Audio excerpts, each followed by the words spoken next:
Caught sleeping on the job again.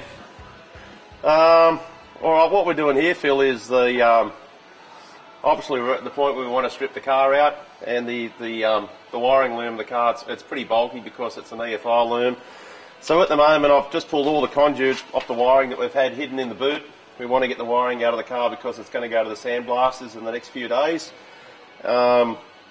Because the loom that went up in the engine bay had a lot of grommets and injector sockets and stuff, we toyed with the idea of leaving it all in the car bagged up, because we only had very small holes in the firewall and it was going to be difficult to get them through. But because of the potential problems of having a bag of wiring in the car, first of all, the car's going to be sandblasted, so the loom could be damaged. There's a lot of relay, circuit breakers, stuff like that.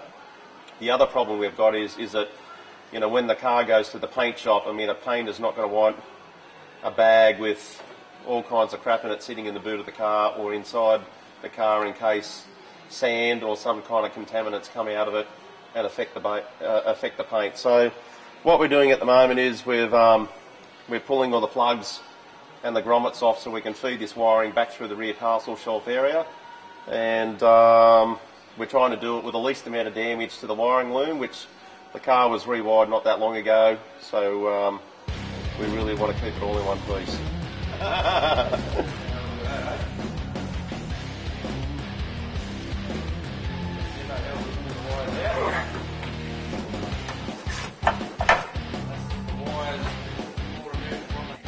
So we were talking about the wiring in this car. As we said, everything's a big job in this car. So if you think that this is a big job, that started off as a loom and with just an enormous bunch of single wires, and that's what Pilty has done for us. He's just turned it into an amazing job. So when we put the car back together, this sits in behind the glove box. Everything is labelled, every relay. So we've got up here rear fuel pump, engine water pump, ignition, thermo fans, low beam, high beam. These are all resettable circuit breakers on here. All the fuses are labelled, and all good quality relays. I mean, really, that's a credit to the sort of work he does. So, yep, that's one less major job to take care of. What we're doing at the moment is we've fitted a full dragster style pan so we can hold more oil in the engine. And there's big pipes, and we've run the drag link right through the centre of the sump so that we can get more oil in it. We've just checked that the drag link clears everything. So that was probably the last thing we had to check before we pulled the engine out of the car. Because once the car's painted, the last thing you want to be doing is fabricating. You don't want to be drilling anything, you don't want to be welding anything.